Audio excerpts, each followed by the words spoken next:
സുധേന്തിയെ ഇവളുടെ മുഖം എന്താ വല്ലാണ്ടിരിക്കണേ?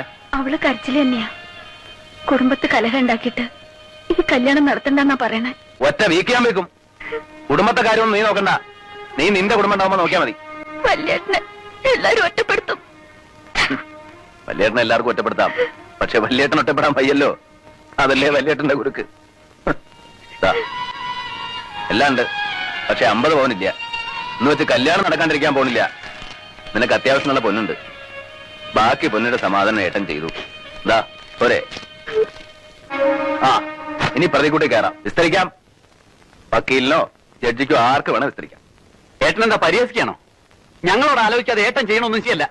ഞാൻ എന്ത് ചെയ്തു? എല്ലാവരോടും ആലോചിച്ച് തന്നെ അവളുടെ കല്യാണം തീരുമാനിച്ചത്. ഒടുവിൽ നീ എന്ത് ചെയ്തു? എന്നെ വഞ്ചിച്ചു. ഇനിയും ഞാൻ ചെയ്യുന്നോ നിന്നോട് ആലോചിക്കണോ? ഞാൻ പറയാം. എല്ലാവർക്കും ഭാഗം പിരിയണമെന്നുണ്ട്. അത് നടത്തി കൊടുക്കണം. ഇനി ആഹാരം ബാധ്യതപ്പെടുത്തിയിട്ടുണ്ടെങ്കിൽ അത് നീ ഏൽക്കുകയും വേണം. അമ്മ എന്ത് പറഞ്ഞു? ആകെ നടക്കട്ടെ.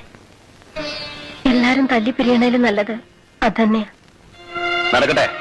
വല്യമ്മാവ തന്നെ ഒന്ന് നടത്തി കൊടുക്കുക. എനിക്കിത് കാണാൻ വയ്യ. നടക്കട്ടെ.